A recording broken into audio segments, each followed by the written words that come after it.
Hey guys, it's been a while. Yeah, but I'm back. It's been about 8 months, but it's spring. You know what that means? Prime hiking season's coming. And I've been getting really excited, and for that I want to celebrate by making a little ranking video of the 48 4,000 footers all in order. Now, you're probably thinking, Justin, that's super subjective. There are so many things that could make you think that a mountain is better than another. A bird could be landing on your hand, and therefore Mount Hale could be your number one. Probably not, though. But here is my list. Now, with a list, I always think there should be criteria. So here is my criteria. Number one, how cool is the top? Now, most of us love hiking for the entire experience, but a little part in us is like, where's the top and how cool is it gonna be? So what does the top bring? Is it dynamic? Is it like every other top? Is it wooded? Is it bare? No pun intended. Number two, what is the trail like? For the wanderers, for the people who just like walking in the woods, what does this trail offer that allows you to have that full nature woods experience? I'm going to be choosing what I believe is the best trail to go up each of these 4,000 footers. And number three is kind of like a wild card. What else does it offer? Does it have like a really cool hut? Does it have a nice river that you can jump in a swimming hole in? I will be splitting up this list into tiers. Now, it will be split up like this. From 48 to 44 is the stinker tier. Now, these are mountains that I would hike again. I would hike all of these mountains again, but I would not have the biggest smile on my face. The next tier is the lower tier, from 43 to 33. Now, these are mountains that aren't the first mountains that I would choose to go on a hike, but I would still gladly go on them and still have a great time doing it. Next is the middle tier, from numbers 32 to 17. These mountains are fantastic. I love mostly everything about them, but they don't take my breath away as much as the next tier, which is the top tier, from 16 all the way to 1. But before this ranking does start, I wanted to make it perfectly clear that all nature is good nature. This list is just in good fun. I would hike any of these mountains any day of the week just to enjoy myself and just to have a great time out in the woods. Alrighty, let's get into the list. At number 48, it's Mount Hale. I don't think that's much of a surprise for anyone here. Mount Hale is a couple miles to get to the summit. It has a rock pile on the top. It is wooded. There's a little bit of a view, maybe like a 1/10 of a mile from the top. But if you're going to put in all that hard work, you're going to want to be rewarded just a little bit in some sort of way. But I don't think Hale has a reward other than peace and tranquility in the woods. Yeah, if you want to put it that way. Yeah, Mount Hale, number 48. Gotta love him. But he's just one of those that you just gotta cross off the list. Number 47, South Carter, via the 19-mile Brook Trail. Now, the reason why South Carter is not below Mount Hale is because of the trail that it goes up. The 19-mile Brook Trail is pretty cool. As the name suggests, you are going up a good amount of the trail. I'd say about the first third, hugging along this river, going all the way up to the intersection where you can take going up to South Carter. Now, the reason I put South Carter so low on this list is because I've hiked this mountain 3 times, and I still don't know if I got to the true top. Usually summits are marked by some sort of sign or some sort of cairn or something like that. But South Carter, you have no idea if you're on top or not. You go along this ridge and then it kind of just stops, and then you go down a little bit. You get a semi sort of view. It is still wooded. Number 46, Middle Carter. I could probably say the same thing about Middle Carter that I can about South Carter. It goes up the same trail, the 19-mile Brook Trail. But the thing about Middle Carter is that it has a little viewpoint on top of the summit that you can go, and you can go see the Canadian and Maine side of the 4,000 footers, which is a interesting view compared to what most of the 4,000 footers bring you. But it is another mountain that you could just walk right over and maybe not even see that you're on the peak. Next on the stinker tier is GALEHEAD Mountain. Now, I feel like this is a little low for Galehead. I just have a soft spot for Galehead. But looking at the mountain objectively, there's not a lot there. The trail in which I chose was the Gale River Trail. Now that is the trail that makes the most sense to get to Galehead. It is a wooded summit with no view at all, but what does save Galehead is the view from the Galehead Hut about 0.5 miles down. The Galehead Hut is one of the cool huts of the White Mountains, but it is not cool enough to save it from still being in the stinker tier. The last of this bottom tier is Zealand. Now, Zealand is charming. Going up the Zealand Trail, there are a lot of cool, I would say, individualistic to Zealand aspects of it. There still is no view at the top for the amount of hiking that you have to do in order to get to Zealand. The quickest way to get to Zealand is the Zealand Trail, and that takes 6+ miles just to get to Zealand. That's not even including the hike back. So I think it is not worth the bang for its buck, but it still is a great experience if you want to get out there for a long period of time. At number 43 is Mount Field. Now, when I was making this list, I forgot about it. Now, I know there's always Tom Field and Wiley. They're always the trio, right? But I've hiked this mountain twice, and I had to think long and hard about what the top of this mountain looked like. Now, after looking at some pictures and refreshing my mind, yeah, it's still kind of forgettable. But it does redeem itself being part of the Wiley Range Loop, which is an interesting range hike that does offer a view at the top, even if it is just a little window. At number 42 is South Hancock. Now, the Hancocks in general are probably one of the most forgettable of the 48. What does save South Hancock? It does have a nice little lookout, an interesting little view that nothing to take your breath away, but it does have a nice view, along with the Hancock Loop Trail being incredibly cool for its incredible amount of river crossings. I remember when the first time I did it with my dad. It was mid-spring, and the water was super high, and we had to cross all of those water crossings, and me and my dad had to chase one of my water bottles that fell out of my backpack. Luckily, we got it about a quarter of a mile down the river, but nonetheless, we got it. But yeah, South Hancock, number 42. At number 41 is East Osceola via the Greeley Ponds Loop. Not much to say about East Osceola. The trail going up to East Osceola is one of the more difficult ones within the Sandwich Range. It has a nice little lookout of Osceola and a little bit more into the eastern southern White Mountains. Yeah, but I'd say East Osceola does find its spot at 41 for a reason. Number 40, Middle Tri-Pyramid. Now, what saves Middle Tri-Pyramid is it is part of the Tri-Pyramid Loop, which for me personally is one of the more peaceful loops in the White Mountains. There aren't a lot of people that climb the Tri-Pyramids other than the North Tri-Pyramid slide, which will come later in the video. So I just love and enjoy the quiet that Middle Tri-Pyramid can offer. It does have a little lookout, nothing to write home about, but that's why it's in this tier. At number 39 is Carter Dome. Now, it saddens me to put Carter Dome this low, seeing that it is a mountain that succeeds 4,800 feet in height. It's just got little to no view.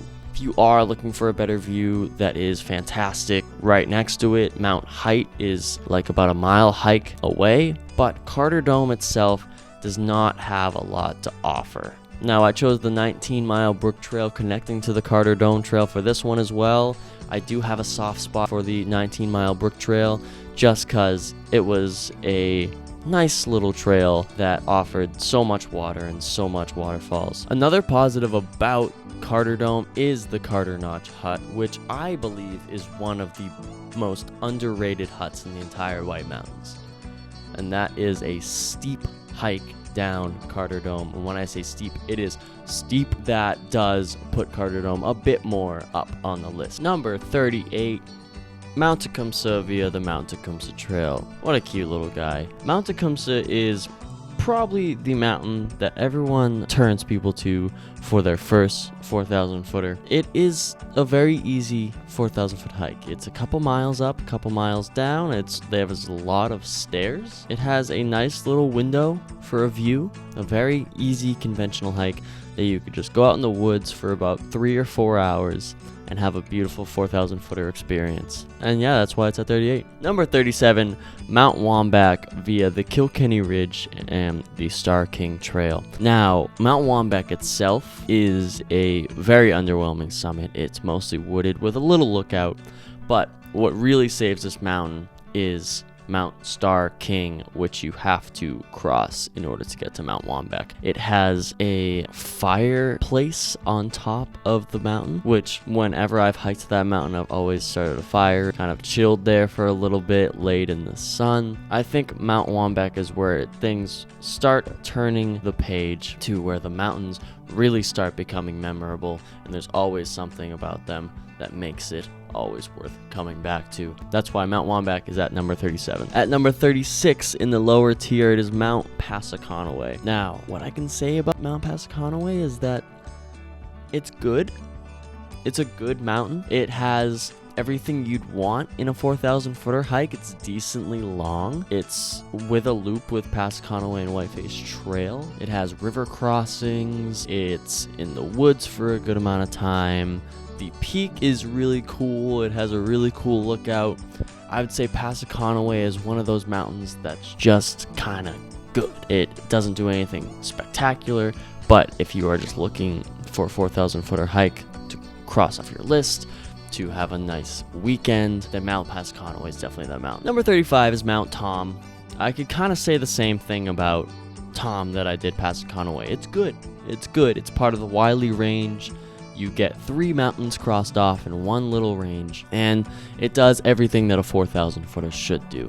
It makes you out in the mountains, enjoying your day, loving life, and being out in the woods. Number 34 is Mount Hancock of the Hancock Loop Trail. Now, of all the same things, all the good same things I said about South Hancock, I love that trail. There's a lot of river crossings, but what makes Hancock stand out compared to South Hancock is the fact that there is a sweet ledge that you can sit on that gray jays love congregating around. It is a beautiful view. You can see South Hancock right to your left, and you can see beautiful views of the White Mountains sitting on that ledge. Number 33 and the last of the lower tier is Mount Wiley. I think a lot of people would put this mountain higher, and I do think it is the best of the Wiley range, thus the name, but it still doesn't take my breath away. It does have a gorgeous view of the Webster Cliffs and Crawford Notch in general. That is something that I could say. It is gorgeous, but the trail is not exciting to me. You get other views of Crawford Notch from different mountains, like the Webster Cliffs, like Mount Willard, that isn't a 4,000 footer. I just think there's better, but Mount Wiley is a fantastic mountain. Now we find ourselves in the middle tier. Things are starting to get objectively great. These mountains are awesome, but they just don't put themselves too far out there for them to be the best mountains of the 4,000 footers. At number 32 is North TRIPYRAMID. Now, this mountain has the infamous and fantastic TRIPYRAMID slide. I did the TRIPYRAMID slide for the first time this past November, and it was crazy. It was awesome. The actual peak of North TRIPYRAMID is nothing to write home about, but the North TRIPYRAMID slide puts this mountain in this tier. This slide is very individualistic compared to other ravines and slides. I have to put this mountain in the middle tier at number 32. At number 31 is a mountain that is nothing like any of the rest of the 4,000 footers that I've hiked in a great way. It's Mount Cabot via the Bunnell Notch Trail. Mount Cabot is the northernmost 4,000 footer, and I think that is why it has such a different climate compared to the rest of the 4,000 footers. It is a beautiful hike with super dense forests, a great chance of seeing a moose, and on the top it has a hut that you can stay in. It is not one of the AMC mountain huts, but it is a little cabin that you could rest your head if you'd like to, hang out with a few people up there. And also you can make this mountain into a little loop where you can hit the bulge and the horn has one of the best views I'd honestly say I've ever had. Yeah.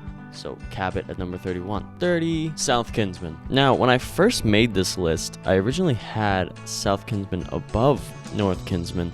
Then I really thought about it. South Kinsman is a little worse than North Kinsman. It's still a fantastic hike. The Kinsman Ridge Trail is a beautiful hike in general. It allows you a chance to go up the Lonesome Lake Trail, which is one of, if not my favorite place in the White Mountains to be at. Love swimming there when the time comes. And then you do the Kinsman Ridge Trail, and it's a nice trail that not too difficult, nothing too flashy, but it is a beautiful trail that gets you all the way to South Kinsman. And South Kinsman's top is really cool, but you're just below tree line. You can see a lot of things, but it's not like an entirely bald top. And that's when we get to North Kinsman up the same Kinsman Ridge Trail. And I just think that North Kinsman just has a better view. It has a beautiful ledge that gives you an incredibly perfect view of the Franconia Ridge right in front of you. I did it this past winter actually,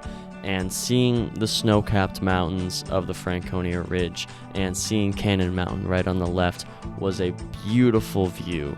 It was a fantastic experience and definitely very worthy of being in the 20s of this list. At number 28 is Wildcat D. Wildcat D is great in two ways. One, the trail. The trail is a terrifying 25 trail up the Wildcat Ridge Trail, and it's not too strenuous, but it's just hard enough to make it interesting for you, to make it super fun, and you get a beautiful view of the presidentials, specifically Washington and Adams, as you go up this trail.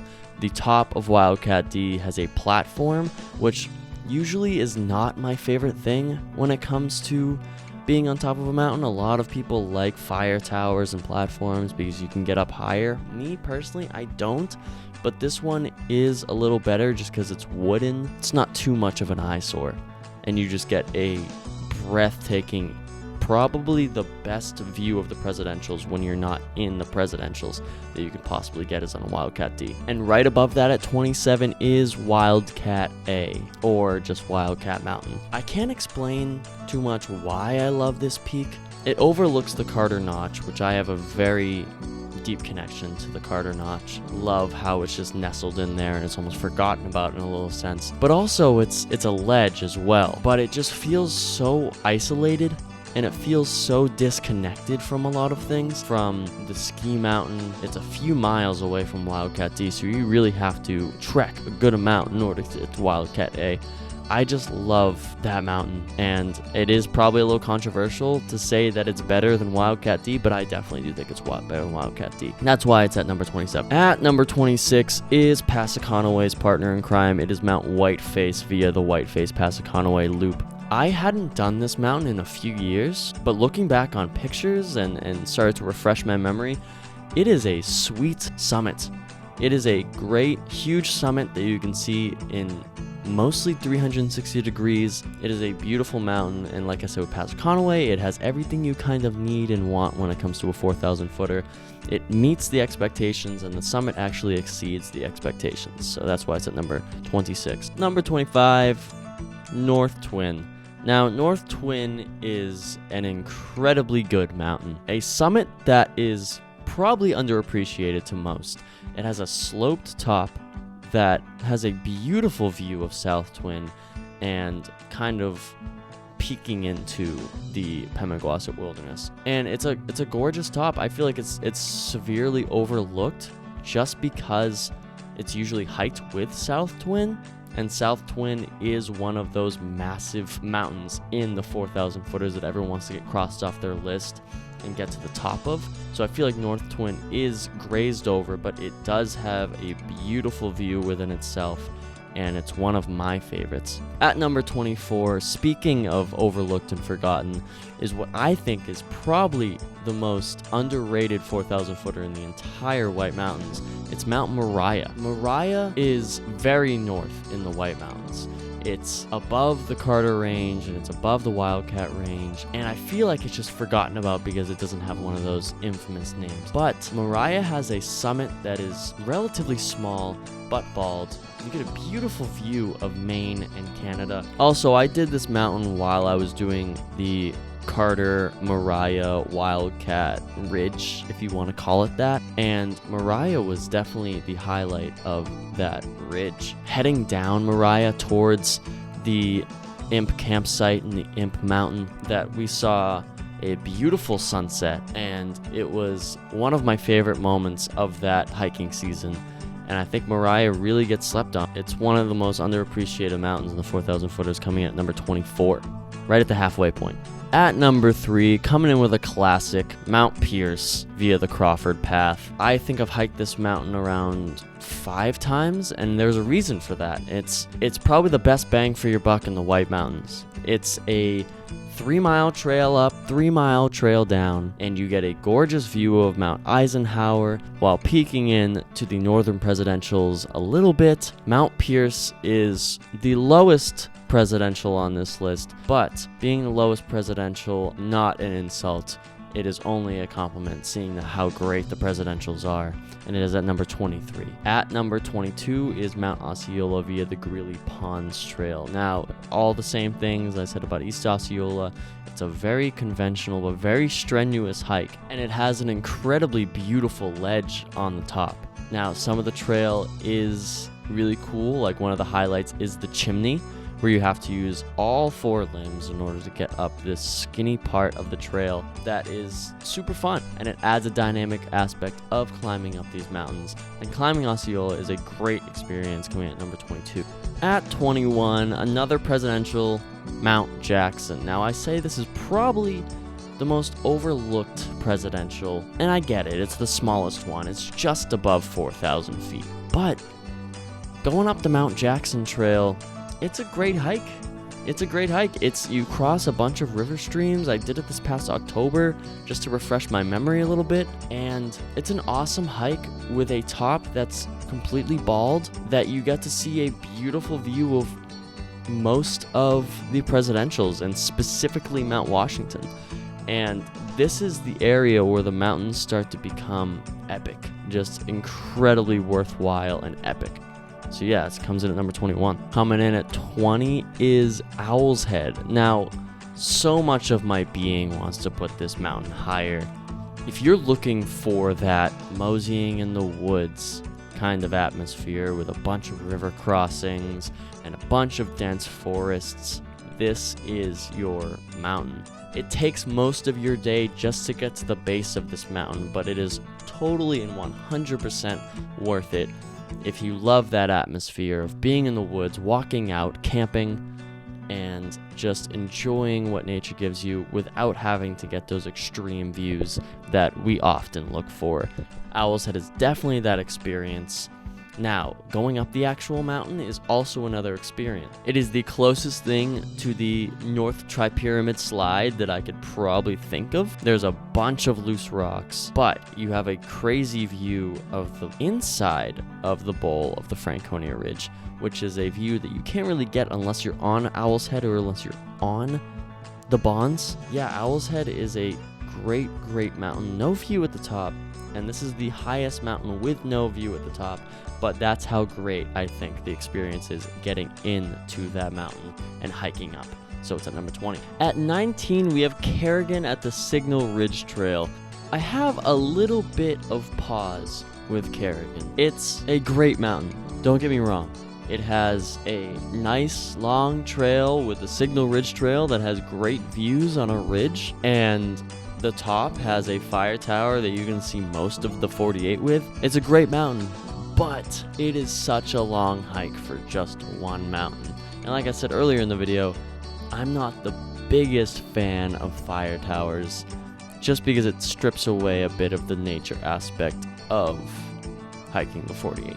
But Carrigain nonetheless is a great mountain. It offers great views, and I'd say that you could probably see the most 48 from the top of Carrigain. That is not fact. I just personally think that you can see a crazy amount of mountains from the top of that mountain. At number 18, we have Mount Flume going up the Flume Slide Trail. Now, before I did the Flume Slide Trail, Flume would be much further down the list, probably around the high 20s. Because the top, although it is great, it isn't the best. But going up the Flume Slide Trail completely changes that. The Flume Slide Trail offers such a challenging hike that's not like any of the other slab and scrambling type hikes because it's wooded. So it is such a tough hike, and seeing that it is wooded, a lot of ice builds up because of how much shade there is. So that adds a huge layer of difficulty, one that is very approachable and super fun. But yeah, like I said, the top is very good. It's a ledge top that you can see the rest of the Franconia Ridge, so if you are hiking the rest of the Franconia Ridge, then you know what you're in for. And at number 17, we have Mount Liberty. Now, I think this mountain gets way too overshadowed because of Lincoln and Lafayette. This mountain offers one of the craziest summits in the entire 4,000 footers of how isolated it makes you feel. You can see deep into the Franconia Notch, you can see the entire Franconia Ridge, and you can see 360 views, you can see the bonds in the distance. It isn't the hardest hike in the world. Definitely go up the Liberty Springs Trail because that's the most direct way to go up. It is a very nice, quaint trail. It has a lot of foot traffic, so you don't have to worry about getting lost. You don't have to worry about much else other than the hike that you're doing. And yeah, I'd say Liberty is definitely up there in the top 20. Now is the last one in the middle tier, and that is Mount Eisenhower. I know a lot of people that absolutely adore this mountain, and I get it. It has an incredible amount of character. The top of Mount Eisenhower is very unique. It has that giant cairn at the top. It's very round and mounded, almost like a dome shape, and I love it. I absolutely love it. You get to see Mount Monroe, you get to see Mount Washington from the top of Eisenhower, and it has 360 views, and it is a mountain that is so worth hiking. Another mountain that gets overshadowed by the mountains that are surrounding it, but Eisenhower has enough free hikeability in order to be its own experience. Oh boy, we're getting into the good stuff. At 15 is Cannon Mountain. Yes, the top does have the tower on top, and there's a lot of traffic during the summer because of all of the people that can take the ski lift up. Besides that, Cannon is a fantastic mountain that gives you such a beautiful view of the Franconia Notch and the Franconia Ridge. It is iconic. It used to have the Old Man on the Mountain on it. Also, the way that I like going up the best is going up the Lonesome Lake Trail, seeing Lonesome Lake, and then going up Cannon. I just have such a love for Lonesome Lake. I would take that path anywhere. And yeah, it is absolutely gorgeous. I've done this trail in the winter. I've done it in the summer. Two polar opposite experiences, both offered such a beautiful, beautiful hike. And yeah, I feel like it gets a little bit of hate, but I feel like Cannon definitely is a top 15 4,000 footer. Not to mention the way going up the Lonesome Lake Way has a bunch of boulders that has an incredible amount of personality that makes it such a fun little climb. Number 14, and I think this is the most pulverizing mountain in the entire 48. I love it, personally. It's Mount Isolation. On the surface, climbing up 5,500 feet to get to the boot spur just to climb down 1,500 feet to get to Isolation, and then doing that all over again for about a dozen or so miles does not sound like the most appealing thing in the world, but the Glen Boulder Trail offers you some of the greatest views in the entire White Mountains, and it is 1,000% worth it. You can see the Great Glen Boulder, and also you get very close to Washington, a lot closer than you think you do. And the trail going up and down Isolation is gorgeous.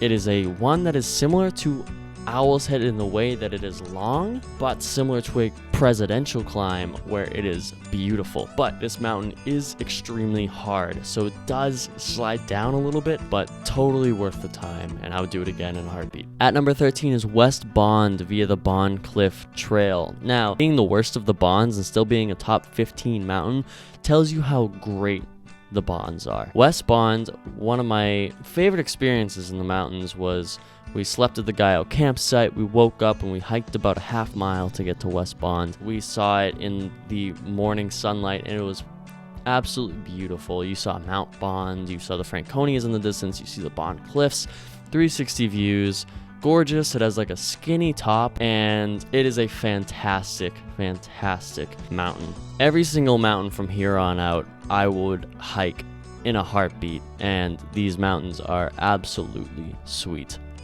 Number 12 is South Twin. South Twin is incredibly iconic because it is one of the biggest mountains in the 48. The trail that I chose is the North Twin Trail, which is a pretty decently long trail, but it takes a good while to just go into the woods and get to the base of the mountain, so it's a very peaceful hike, and one that I definitely suggest doing in the warmer months, because you can just take your time and finally get to North Twin and eventually South Twin, which the top of South Twin is iconic. It has an incredible amount of boulders. You get to see in 360 views, you get to see the entire Pemigewasset Wilderness, you get to see north and see the presidential range. It has a beautiful view all around you, and definitely almost sneaking into the top 10, but there definitely are 11 more mountains that personally I do enjoy better. At 11, it's Mount Bond via the Bond Cliff Trail. Now, I have a strong emotional tie to Mount Bond because that is the mountain that my dad finished his 48 on, and I was so incredibly happy for him. But Mount Bond in general is a gorgeous mountain. You are overlooking Bond Cliff, which is a sight to behold in itself, while you are still overlooking an incredible amount of mountains. I think Bond Cliff is around 4,600 feet, so you have a decent height on the entire Pemigewasset Wilderness. And the Bonds in general are just worth the hike because it takes such a long time to get in there. At 10 is Mount Jefferson via the Caps Ridge Trail, which is an incredibly short hike, seeing that it's a presidential, but it wastes no time going up very quickly. Going up the Caps Ridge Trail is one of the terrifying 25, but I don't think it's too intimidating. It gets up incredibly quick, incredibly steep. There is a lot of scrambling to be had, and I don't know, the top of Jefferson, it is a northern presidential, so it's going to have expansive views that you can see for miles and miles, and you can see Washington, Adams, and Madison. But I do put Jefferson down just a little bit because the top, though it is great in comparison to the rest of the northern presidentials, it does lack a little bit, in my opinion. It doesn't have as expansive views, but it still is a northern presidential, so it is still up there. We are getting into the top 10. At number 9 is Mount Moosilauke, or Moosilauke, depending on how you want to pronounce it. I have done this mountain about 3 times, and the first 2 times I did not get a view at all. But the third time I went up the Beaver Brook Trail, and I got a view, and it was midwinter. Absolutely gorgeous trail in general. A good amount of water, a good amount of waterfalls. And it's a quicker trail as well. You get up pretty quickly within the first mile and a half, and then you kind of coast for a little bit, and then you get to the top of Mount Moosilauke, and it is a gorgeous meadow on top that you can see for miles and miles. It is the westernmost 4,000 footer, so it offers a different perspective. You get to see into Vermont and eventually into New York, and you get to see the Franconia Ridge and Cannon Mountain and that side of the White Mountains that you can't get anywhere else than Mount Moosilauke, and that's coming in at number 9. At number 8 is Mount Monroe. Mount Monroe is interesting because as a mountain itself, it's cool. It has a really cool point. Going up the Ammonoosuc Trail and then finally hitting the lake in the clouds is my favorite part about this mountain. Lake in the Clouds is one of my favorite places, if not my favorite place that I've ever been to so far. I have camped in Lake in the Clouds. I have gone in the hut in Lake in the Clouds. I love to swim in Lake in the Clouds. It is a gorgeous area. And plus the top, you do get probably the best view of Washington up close because it is right before that trek that you can head up. Yeah, and Mount Monroe, it is overshadowed by Washington, but I don't think it should be because in itself, it's a beautiful mountain. And it is just as the presidentials are getting shorter, so you get to see Eisenhower Piers Jackson as the mountains are descending, and it is a beautiful perspective and certainly worth every second that you're hiking it. That comes in at number 8. At number 7, this guy hates Mondays. It's Mount Garfield. It's not funny. At number 7, it's Mount Garfield. It is infamous for being incredibly hard to get to no matter what angle you are going at it. But once you get to the top of Mount Garfield, holy crap, it is one of the best views I've ever seen. There's a little platform on top, or this old foundation at the top, that you can sit on or stand on, but you are right on the north of the horseshoe of the Pemigloop. And you see the Bonds on your left, and you see the Franconia Ridge on your right, and it is a beautiful perspective on the White Mountains. Probably the easiest way to get there is the Garfield Trail. I have had crazy experiences on Garfield. I went there in mid-foliage season and saw some beautiful colors. I went there early spring and got hailed on. So I've had great memories with Garfield. Standout aspect of Garfield is one of the best views in the White Mountains. Number 6, and I might get a little hate for this, but it's Mount Washington. And a lot of people will put Mount Washington in top 5 or top 3 or maybe even 1. It's classic, it's infamous, it's one of the most dangerous mountains, it has the craziest weather. But it's the top that retracts it for me, because seeing how trafficked the top is, seeing all the buildings and gift shop, food and cafeteria, although epic and although you do feel great getting to the top, it does take away from that experience just a little bit. But enough of the negative talk with Washington.